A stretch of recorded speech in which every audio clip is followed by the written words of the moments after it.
In introducing our main speaker, when I was asked to chair this meeting, I thought about someone to bring in and be our main speaker, and I had heard Bryant a few years back at the Roundup in Palm Springs and really enjoyed it and listened to his tape, and we're in for a real treat. Our main speaker today is Bryant from Dobson, North Carolina.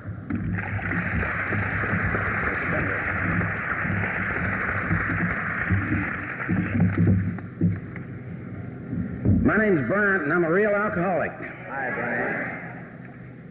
By God's grace, and because the program of Alcoholics Anonymous works in my life a day at a time, haven't found it necessary to take a drink, nor have I taken a drink since the day I came back to Alcoholics Anonymous. I've been here twice. On neither occasion did I meet the requirements by my own standards.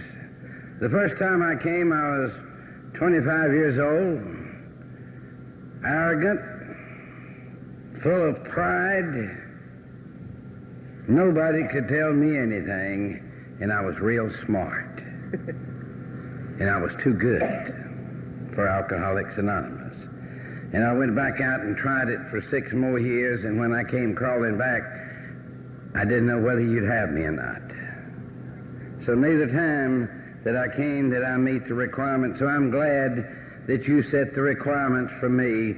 And when I came back to Alcoholics Anonymous, Christmas Day of 1960, it was an honest desire to stop drinking. I was asked if I had an honest desire to stop drinking. It had to be monumental in my life. They insisted on it. They insisted that it was the most important thing in my life. And I said, yes, I have that desire. And it's the most important things in my life. And today, 27 years later, almost 27 years later, that desire is stronger than it was then. Because then I didn't have anything to lose. Today I have an awful lot to lose. And I don't want to lose it. And today, I'm proud to say that I'm a member of Alcoholics Anonymous in good standing, a member of the Mayberry Big Book group of Alcoholics Anonymous in Mount Airy, North Carolina. And I'm just not a member there. They know me there. Everybody knows my name, and I know their name, and I go to every meeting if I'm in town, and I'm not out of town when to meet much. That's the group that I owe my sobriety to. I'm the oldest member in that group, but they don't mind telling me when I get out of line, and I love them for it.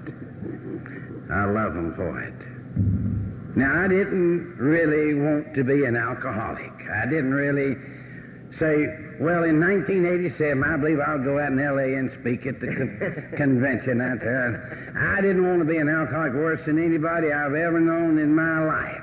And I have a reason for that. My daddy was an alcoholic. And my daddy caused an awful lot of misery in our family. I didn't like what it did to him. I didn't like the man it made him become. I didn't like what it did to our family. I didn't like anything at all about it. And I said, I'll never drink. I'll never drink. But I've got to tell you about the kind of kid that I was. I was what they call maladjusted, I reckon. I don't know, among other things. You know, I was a kid that never was satisfied with anything that I had. Never was. Wasn't satisfied with my friends. I wasn't satisfied with the way I looked. I wasn't satisfied with the way you looked. I wasn't satisfied with anything. My daddy was an alcoholic, and I had a lot of anxiety. My whole family had a lot of anxiety. You see, our life revolved around this practicing alcoholic. And we did what he wanted done. And I don't know why. You know, it's the stupidest thing I've ever seen in my life. I know now. Well, we didn't know then. You know, we didn't know. We sit up all night wondering when he was coming home, and when he got home there, we'd all get mad because he was drunk. We'd fix the evening meal and sit there and wait for him, and if he didn't get there, we wouldn't eat. So that tells you that my family was a little bit flaky. Just a little. AA and Al-Anon hadn't helped some of us a whole lot either. But we lived in a state of anxiety at my house. We never knew when he was coming home, if he was coming home, what kind of condition he'd be in, who he'd bring with him. So we just lived in a state of anxiety. There was an awful lot of fear in my life at an early age. A lot of fears. Back as far as I can remember, I had this fear that something bad was going to happen. Something bad was going to happen. Then I had a fear, after I started putting on my little acts here and there, I had a fear that you would find out. I guess that was my greatest fear, that you would really find out what was on the inside of me. I was afraid that one day somebody would sneak up and unzip me and say, "Oh my God, I've never seen anything like that in my life." I was afraid that you'd find out the kind of guy that I was. So I kept putting on all these particular fronts that I wanted you to see. I was a very frustrated young man. My daddy was a tobacco man. He was a very capable man. He's capable of making an awful lot of money. But I told you that he was an alcoholic, so he was more capable of spending it than he was making it. And therein lied a lot of my frustrations as a young kid. I didn't understand why all the other kids in the neighborhood had a new bike and I had a rusty one. I didn't understand that. I knew my daddy made more money than anybody in the neighborhood. And I had a rusty bike, and I said, "They don't love me. He doesn't love me. That's why he doesn't do anything for me." This is just one instance, but there were several instances like that that were very frustrating to me. And these frustrations eventually led to resentment, and the resentment led to hate. Led to hate. There was one other thing wrong with me. I was the biggest liar that ever lived. I didn't start lying after I started drinking. I started lying right after I started talking. And I became real good at it. Practice will do wonders with that particular thing. And I became real good. I had to lie for any occasion. One to make me look better, you look worse, or to change things, I had to lie for you. So that's the kind of kid that you was dealing with. That's the kind of kid that I was. I wasn't satisfied. I wasn't happy. Nothing could make me happy. It seemed like I was confused, frustrated, fearful, and full of anxiety. Oh, boy. Now, you talking about a maladjusted kid? I was one. I was at a party one night. I was 15 years old, and the other kids there were having a good time. All the other guys and gals were having a good time, and I wasn't. One of the reasons I wasn't having a good time is I told myself before I went that I was not going to have a good time. And chances are you won't. And I looked at these guys, and they had jugs of wine sitting all over the place. And they were all having a good time. And I said, "Wine." And I repeated it about 3 times. Wine, wine. And I said, "My objection is to hard liquor. That's what I hate so badly." I believe he even mentioned in the Bible something about wine, and maybe if I had some wine, I could have a good time. And so I poured out a glass of wine, and I drank it down. And before it went around to everybody else again, I had another glass of wine. And when that second glass of wine went down, things started happening in my life that changed the complexion of my life. I felt better than I'd ever felt in my life. You know, that it just went down, and that warm glow just sort of spreads all over you. I don't have to tell you about it. You know that feeling of exhilaration. I don't know how to explain it. It's sort of like swallowing an umbrella and having it open up on the inside of you. It just went all over me.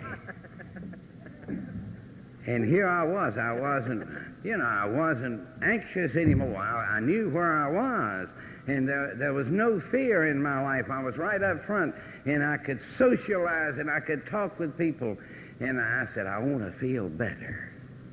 You know, I wasn't satisfied. I wasn't satisfied with feeling good. I wanted to feel a little bit better, and I guess that's why we're having this convention here this weekend, is because we never were satisfied with just feeling good. We wanted to feel a little bit better. And so I said, if 2 drinks will make me feel this good, then 4 drinks will make me feel twice as good. But somewhere between 2 and 4, I got in trouble. I got drunk that night. I did everything that the alcoholic does the very first time I drank. I liked the effect produced by alcohol. I liked it. And I blacked out. I was walking around in a blackout the very first time I drank. I passed out. I got sick. And the next morning I came to, or whatever you do when you open your eyes after you've been on one nose. Happened a lot of times, and I still don't know what to call it. I didn't wake up because I wasn't asleep. So I don't know what it is. But anyhow, when I came to, I was sick. Sicker than I'd ever been in my life, but it was the strangest illness I'd ever had. It was the strangest illness that you could ever experience. Yeah, I'd felt almost that bad before, and I called my mother, and I said, Mother, I'm dying. But I couldn't call Mother and tell her what was wrong.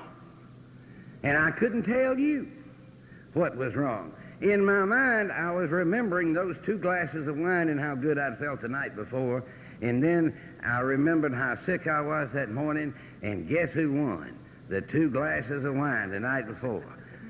Always won.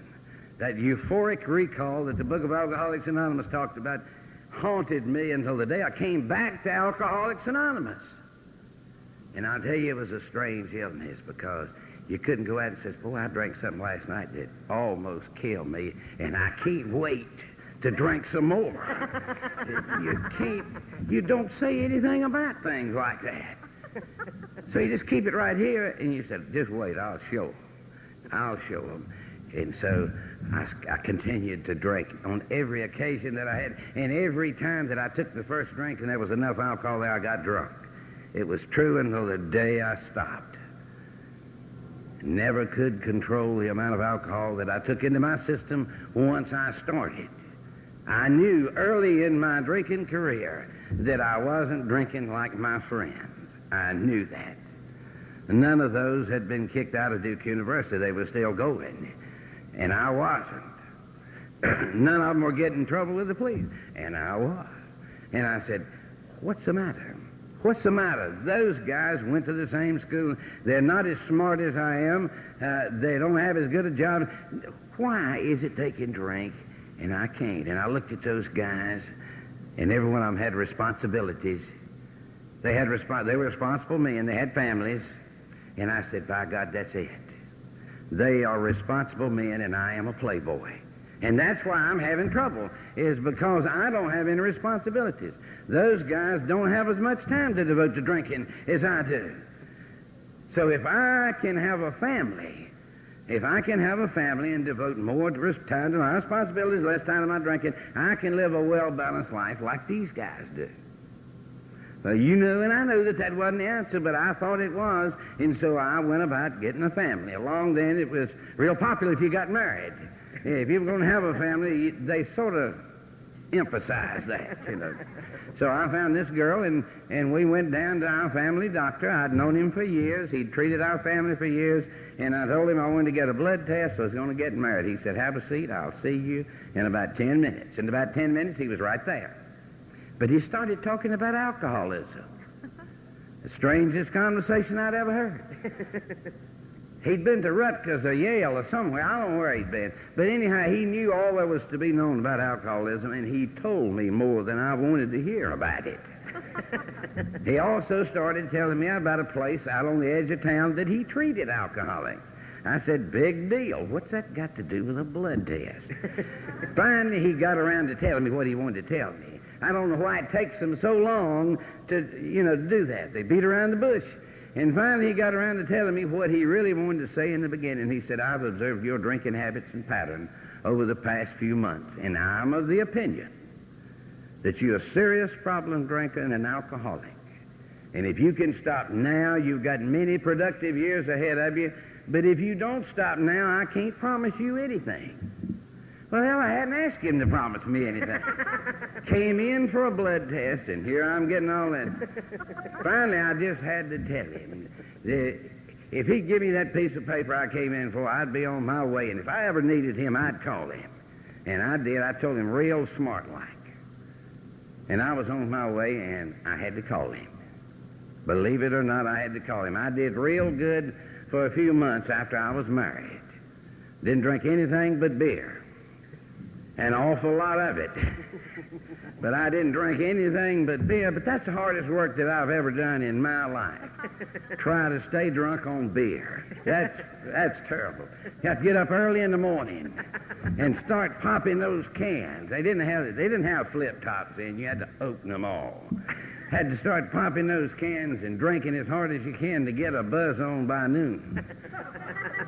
And by the time you started feeling pretty good, you were so tired you couldn't enjoy it from going to the bathroom and opening all them cans.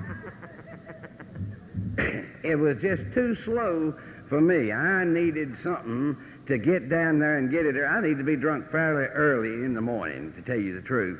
And beer just wasn't doing it. It was making me too tired. I heard a guy speak at one of our conferences not too long ago, never had drunk anything but beer. It made me tired to listen to it. I said, you poor thing, you never have been in the fast lane in your life. But I got back on the hard stuff. The beer wasn't satisfying me, and I got back on the hard stuff, the stuff that I wanted, and I was drinking the way I wanted to. I was killing myself, drinking around the clock, living to drink and drinking to live, lying and doing all the things that go along with it. And pretty soon I started hearing some rumblings, you know. People will not mind their own business. They won't. I started hearing a little rumbling here and there, and it started getting louder and closer. And finally, I got to the place that I couldn't go anywhere without hearing something about my drinking. I got fed up one Monday. I left work. They said, why don't you quit? And I went home, and I told my wife, and she said, well, why don't you quit? And I got mad with her, and I went to my mother's. That's where all grown men go. They go to mama's. And nobody understands them. And I went and I told mother what was wrong. And she said, well, son, why don't you quit? And I got mad with her, and I left. And I went to get another drink, and the guy wouldn't sell me one. He said, why don't you quit? I said, my God, there's a conspiracy today. Everybody's in on it. I went in a public restroom, and a guy that I never laid eyes on in my life said, man, you need to get off that booze. You're in bad shape. I said, well, by God, if it's that important to everybody, I'll quit. But keep in mind, I never had quit before. I didn't know anything at all about quitting. Absolutely nothing about quitting. I knew what to do when you got a little bit nervous. You just pour out a glass of that flit and throw it on down in a few minutes. You'd be steady as a rock. But I couldn't do that today because I'd quit. So I just kept shaking a little bit. And by the time my wife got home work that evening, I wasn't shaking anymore. I was vibrating. I looked like one of these paint shaking machines. And I said, call that doctor that was so anxious to help me. And she said, you call him. I said, I can't dial the phone. And she called that doctor, and I apologized to him. God, I hated that. First time in my life I'd ever apologized to anybody. I wouldn't apologize to him, I'll be frank with you, if I hadn't needed him. I said, if you'll come over right away, I need some help. So it seemed like an eternity, but he came over that night, and he gave me a couple of shots right here. And the next morning early, he came by and carried me out to the funny farm to sober up. My first experience at drying out. And it was a real experience. See, I was out there with 12 old men. Old as kerosene. They'd been, see, I was a young man. I was about 23 years old. I was a young man, and they were all old, but they fascinated me. They really fascinated me. They knew everything. You could not ask them a question. You couldn't ask them a question that they did not have an answer for. They might not have been right, but they had an answer for it. They knew everything. Hell, it's still that. I work in one of those places today, and it's still like that. If you want to know something, all you got to do is ask the question, and you'll get answers from those people. They don't know how to manage their own life, but they can tell you how to run yours. You know, you drive your car up and open the hood, and 10 mechanics will walk out. They can't fix their car, but they'll come out there and fix yours. But I paid close attention to those guys, and they taught me an awful lot about things that you can take and things that you can drink. And they taught me a lesson in pills. I learned all about the nols and the talls and the uppers and downers. They told me when to take them. They told me what kind to take. And most good doctors do prescribe that way, and that's what they did. He said, they told me what to do. They said, you take these during the day. Nobody can smell them. Nobody can smell them. And at night, if you want to take a drink or two, that's your business. And that sounded good to somebody that didn't want to stop drinking. That sounded real good. And I said, I'll give her a try. And so I left, and I started taking pills by day and drinking by night. And it worked out good. 2 or 3 days. I got my days and nights mixed up. I got my job and my home mixed up, and my wife and some other woman mixed up. They told me about all these things. I don't know anything about it. This lasted a long time, I know. And I ended up this time in one of the state hospitals. God, this was something. And I ended up again in the state hospital and again. And finally, one time I ended up in the state hospital in a straitjacket. Ended up in a straitjacket. And I said I didn't need to be there. I'm too young to be an alcoholic. I'm not like these old guys. I ain't got brain damage. They've been everywhere. They got brain damage. They need to be here. They need to keep them here. But I don't need to be here. I was in a straitjacket, and they wasn't about to let me out. They wasn't about to let me out, as smart as I was. They wouldn't. That was the most humiliating thing I've ever had happen to me. You lay there just like this. You can't go anywhere. And they walk by and look at you, and they don't say anything. They just look at you. And I found out why they don't say anything. There's no need to say anything. What you telling them, what they say won't make any sense. But the day that one of them walked through there and I said, good morning, I thought they was going to break my arms getting that jacket off of me. And they started telling me about Alcoholics Anonymous. And then those guys, the yo-yos, started telling me about the poker games on Wednesday night. They had poker games and AA both on Wednesday night. And I said, they need me worse than the poker game. But I heard about Alcoholics Anonymous while I was in that hospital. Finally, I got out. Took a long time, but I got out. And when I got back home, my wife says, while you were over there, they never do give you the names of those places. They said, over there or down there. Yeah, I know why they don't tell. They don't say, hell, they're ashamed of them. If you're at Betty Ford Center, they're going to say, while you were over there, She said, while you were over there, I heard about Alcoholics Anonymous. I said, well, I did too. She said, well, I want you to go or go. I said, well, I was planning on going. She said, good, they'll be here in 10 minutes. It was a setup. In 10 minutes' time, they walked in my house. And there's no way they could have got all the way across town. No way they could have got that unless it was a time set up. And they came by to pick me up, to take me to my first meeting of Alcoholics Anonymous. And here's where something started happening in my life, because one of those guys that walked through was a drunk, and I knew he was a drunk. His name was Ham, and he was a real whiner. He was worse than me. He was one of these kind of guys that had that blood-red face and all these blue lines running through his face. It was like a road map, and his eyes were yellow. No pupils at all, just yellow. And he walked in my house and he had on a new suit. And his complexion was not red, it was just sort of pink. And he had eyes. You could see them. And I said, by God, he's learned how to drink, and he's worse than I was. He's learned how to handle it. And I know he's worse than I am. I can't quit, and I know he can't quit. So I'll go with him anyway. He's learned something. So I went with him to Alcoholics Anonymous. I wanted to learn how to drink and not be sick. And I got to that first meeting, and I told them that's what I was there for. I said, I'm here to learn how to drink and not be sick. They said, shut up. We don't want to talk about that. I thought it was fairly rude, talking to me like that. They didn't know who I was. First time they'd seen me, some of them. They said, we talk about sobriety in here, Buster. They called me Buster. I didn't like that either. One guy said he'd been sober 90 days. I knew that was a lie. You couldn't stay sober 90 days. Another guy said he hoped he stayed sober the rest of his life, a day at the time. I almost threw up when I heard that. That does not sound good at all if you don't stop drinking. That is no news at all.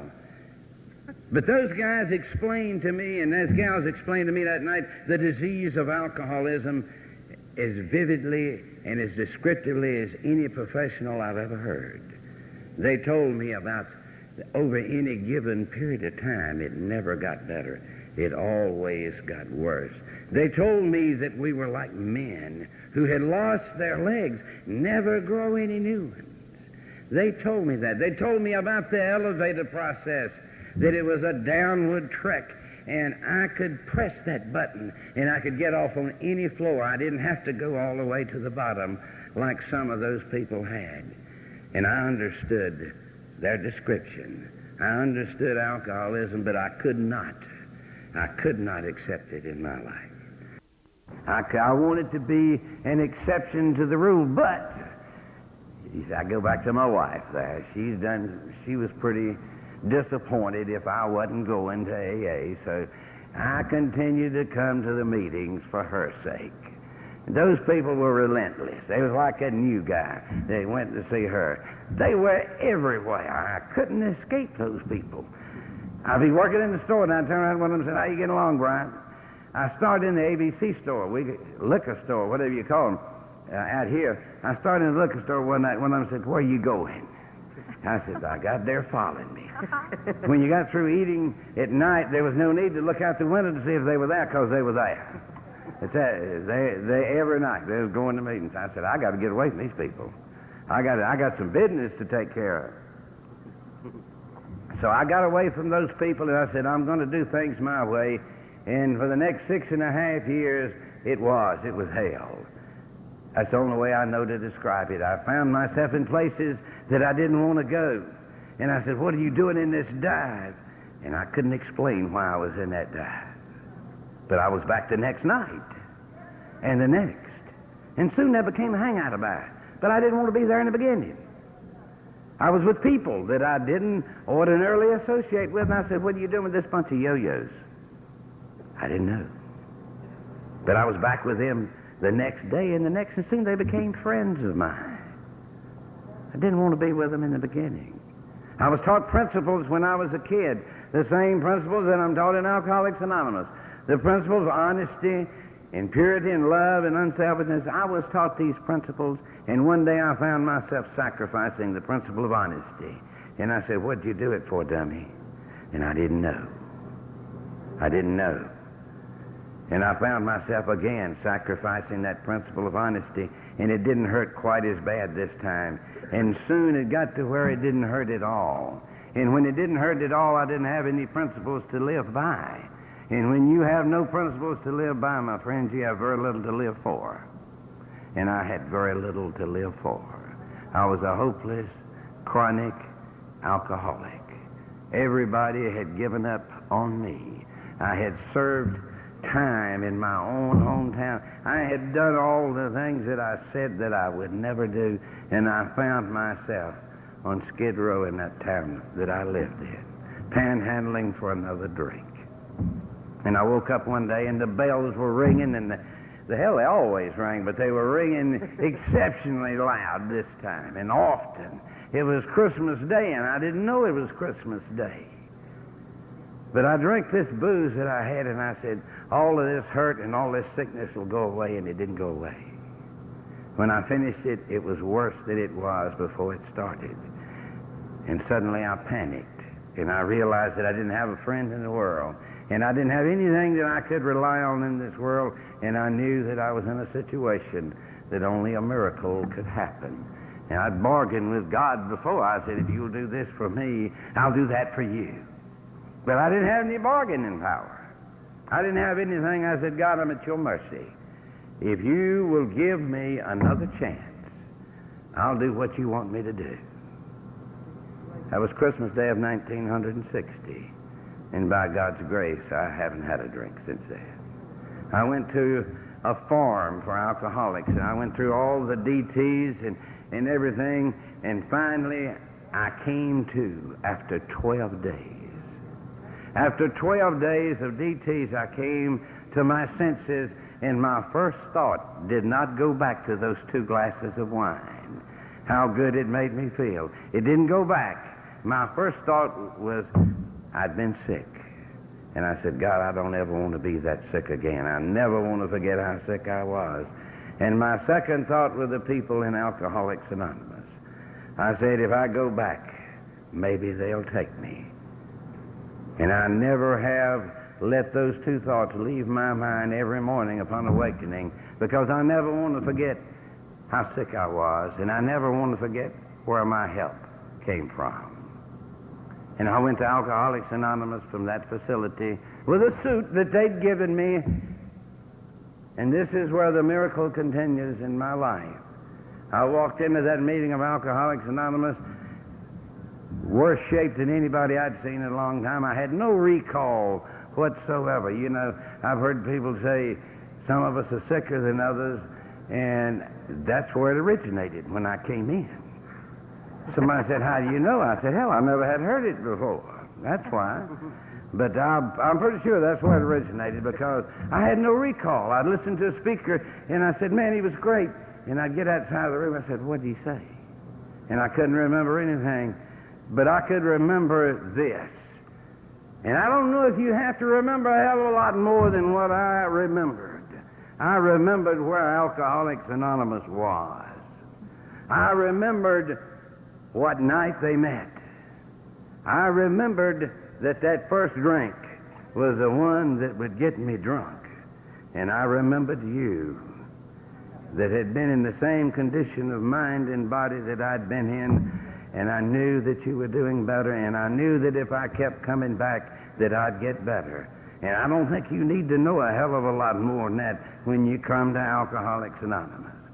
So I come in with a brown double-breast suit on that's 20 years out of style, and you didn't ask me, say, hey, nice threads, where'd you get them? You know, you didn't ask me what clubs I belonged to. You didn't ask me where I worked. You didn't ask me anything. You said, have you got a desire, an honest desire to stop drinking? And I said, yes. And it started from right there. And I went through the program of Alcoholics Anonymous, and I met my sponsor.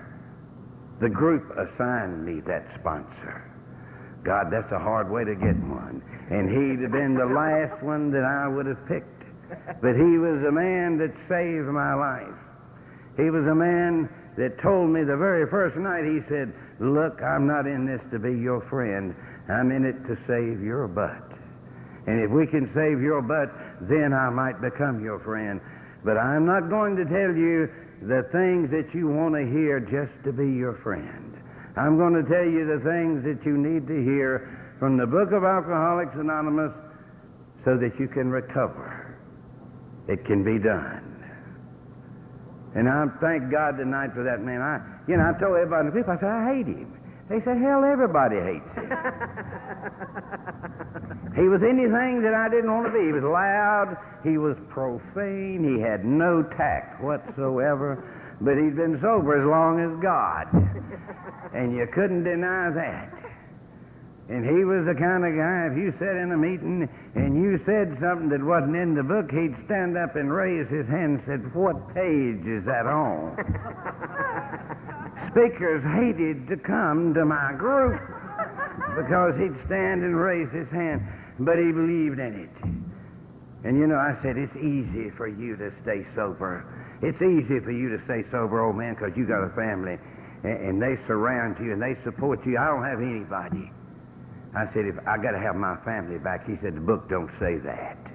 And that's the first time I read the book to prove him out of lie. But it said exactly what she said, wife or no wife. So if I came to Alcoholics Anonymous to get my wife back, bad news. She ain't back yet. I don't believe she's coming back.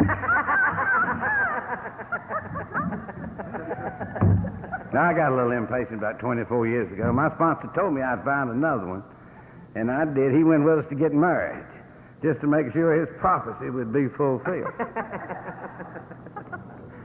I told my sponsor, I said, I got to have a job. I need to make a lot of money. He said, you need a job True. You need a job to help you pass the time of day. You need to learn how to manage money. And so I got a job. I got a job as a butcher, working at the same place that I'd owned at one time, making about a third as much as I was accustomed to making. And that'll do something for your ego, and it did something for my ego. I worked hard for my money, but I found out one thing, that if you're not a big shot, it doesn't take a hell of a lot of money.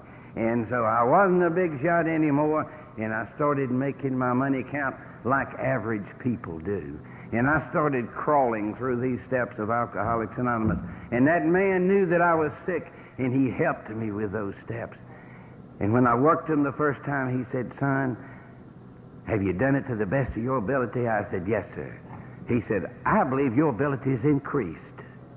I believe your ability has increased from the first time that I know you. Now we're going to start from the get-go, and we're going to start over, and we're going to work them the way that they're supposed to work." And I'm glad he did that.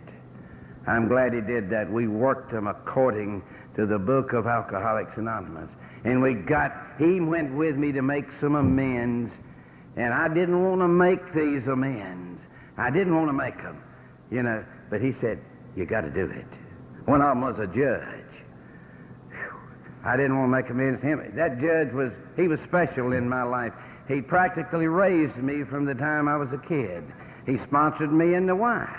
He introduced me to my wife. He sponsored me in the Civitan Club, and then I started coming before him. And that was embarrassing and humiliating to that kind old man. And finally I stood before him one day, and he gave me an active sentence. And I kept waiting for him to say suspended. And he hadn't said suspended yet. And so I went out and I served time. And I hated that man. And I hated him when I come to Alcoholics Anonymous, and I hated him when I wrote that 4-step inventory. And my sponsor said, "You're going to make amends to him." And I said, "You told me to be honest." He said, "We're going to make an exception in this case." I went to that old man, and my sponsor stood right outside the judge's chambers while I went in there, and he told me what to say. He said, "Say, Your Honor, I know that you did what you had to do. And I just want you to know that I don't have any hard feelings." And I went in there and I told him exactly those words, that I didn't have any hard feelings at him for doing what he had to do. And that old man broke down and started crying. And when he started crying, then I started crying. And when I started crying, I knew that barrier of pride that had been separating me from people all of my life, I knew that it was crumbling. It was the very first step in decreasing that pride. That old man later became a friend of Alcoholics Anonymous, and I know men right now in my hometown, 23 and 24 years, that old man, sobriety, that old man gave a break. And we almost missed that if it hadn't been for my sponsor. Another guy that I'd stolen some money for, he said, "We're going to pay that man back." I said, "He don't know it. He don't know that I took the money." He said, "Yeah, but you know it because you got it on your list." So I went to him. He said, "We're going to take half the money." And we took half the money. And the guy said, "You don't owe me a money." I said, "Just take the money. I'll be back." And when I come back, my sponsor told me what to tell him with the rest of the money. He told me to tell him that I was involved in a program that required me to be honest. And I had to repay him that money. If I owed him any interest, I would. And the guy said, "I never have heard of anything like this." I said, "Me either."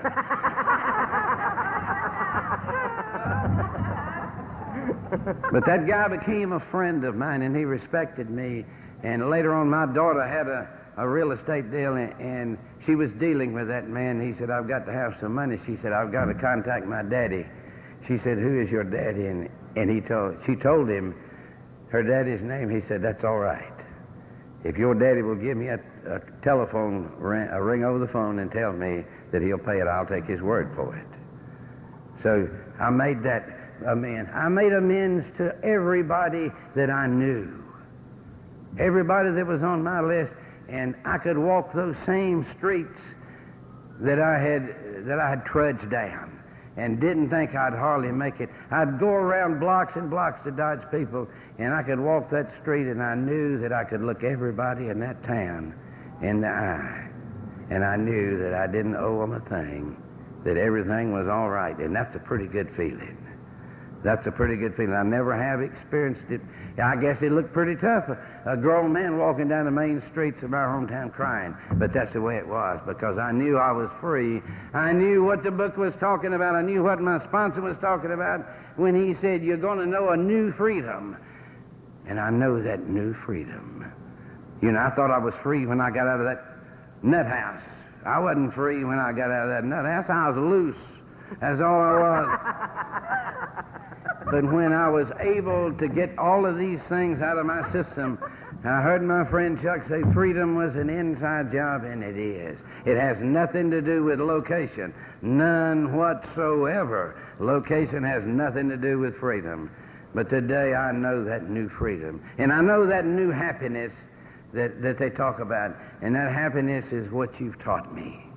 You've taught me to accept what I am and to do what I can about it and to live the best I can, and I'll be happy with me. And when I'm happy with me, then I'm happy with you. And I'm happy today with me, and I'm happy with you.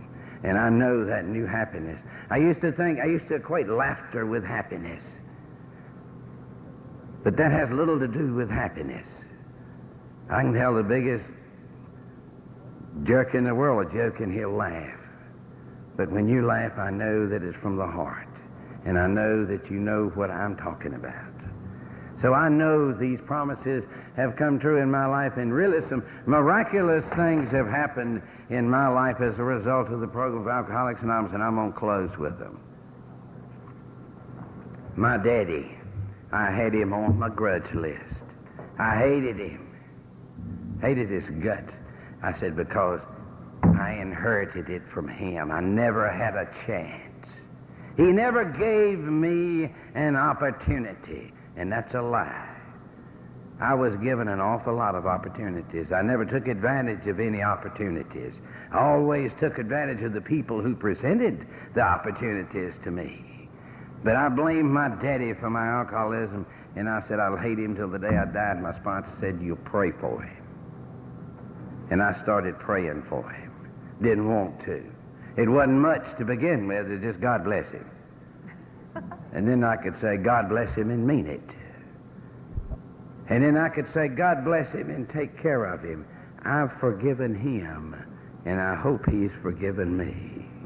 And I knew that everything was all right between my daddy and I, regardless of what happened. And he died 18 years ago. And my wife and my sister and I went to his funeral down in South Carolina. And we got there about an hour before the service. And we were allowed to go in and see him. And instead of the traditional handkerchief in his pocket, my daddy had a Serenity prayer pen in his pocket. He'd been sober 3 months when he died. And I could handle that. It was an emotional time. I could handle that because I knew everything was all right. But suppose I would have walked in, Mr. A.A., with all the answers. Well, I knew he wouldn't make it, and I saw that you'd given him the same chance and the same love that you gave me. I couldn't have handled that, but I handled it just the way that it was supposed to be handled. And on the way home, my sister talked to us about the program of Alcoholics Anonymous, and that book tells me it's been given to me, freely given to me, so freely speak about it. And we spoke freely about the spirituality of Alcoholics Anonymous. And my sister called me sometime after that. She said, I'm an alcoholic, and I want to be like you. And you took my sister, and you gave her the same opportunity that you gave me, and you loved her. And she had 2 years in the program of Alcoholics Anonymous, and she went back out. A lot of money came into her life. She went back out, and she almost died. And she was penniless. She had nothing left. Brain damage, physically crippled, and she came back in the doors of Alcoholics Anonymous, and you treated her just like you did me. And she's still sober today, by God's grace. When I went to that farm up there, I thought that I'd reached the end of the world. And my life flashed back before me, and I walked those grounds and I cried big tears. 5.5 years later, I was allowed to go back to that farm as superintendent of the place, and with the same message that you've given to me, the message of hope and love. And I walked those grounds again, and I cried big tears again. They were tears of joy, because I knew that the grace of God was working again in my life. I knew he was working again in my life. I have today a relationship with my daughter, which wasn't always that good. The first year that I was sober, I tried to buy her love, and she said, "I don't want it. I don't love you, and you're not my daddy." And I couldn't handle much of that. But you told me to be patient, and I was impatiently patient. It was the best I could do. And finally, there was some communication, and when my daughter finished high school, she graduated with honors, and she wanted me to be there. And I was there, and I said, "Honey, in spite of the way I've done, I want you to know I'm proud of you." And she said, "Daddy, don't sell yourself short. If I had to choose to be like anybody in the world today, I'd want to be like my daddy." Money can't buy that either. Money can't buy that, but the program of Alcoholics Anonymous promises it to me. It's promised to me if I'm willing to work for it.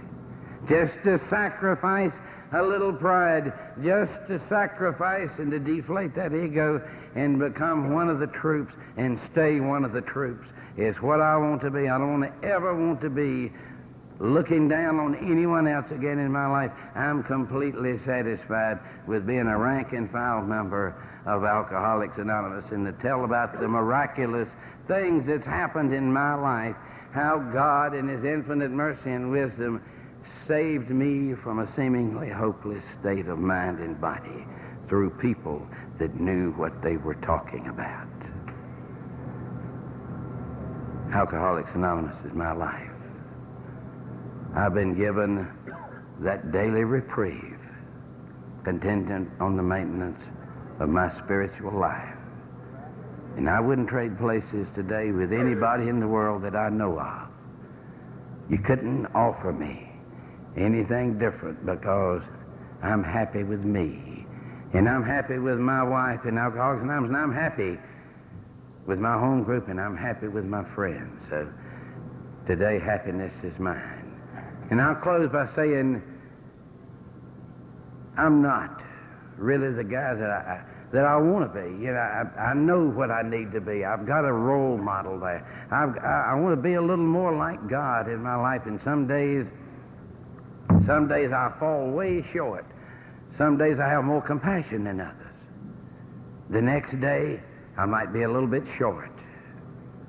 Some days I'm real understanding, and the next day I might not want to hear it. You know, someday I've got a lot of time for people, and there are other days when I don't have a lot of time for people. And when these difficult days come in my life, and it looks like they're coming, I know what I can do. I can stop. My book tells me to stop and take that spot inventory. And when I stop and start taking that spot inventory, I think about what God has done for me and how he'd want me to be more like him. What did he do for me? He let me run my race. He let me call all the shots. And every time I fell, he picked me up. Every time I fell, he picked me up. And finally, when I had the big fall, I felt that I was unworthy of being picked up anymore. But what did he do? He did what he wants me to do. He picked me up one more time. He picked me up one more time like he did the prodigal son, and he put his arm around me like he did the prodigal son, and he gave me a gift like he did the prodigal son, and it's the greatest gift that can be given an alcoholic of my type. And that's an opportunity to be a member of the fellowship of Alcoholics Anonymous. Thank you.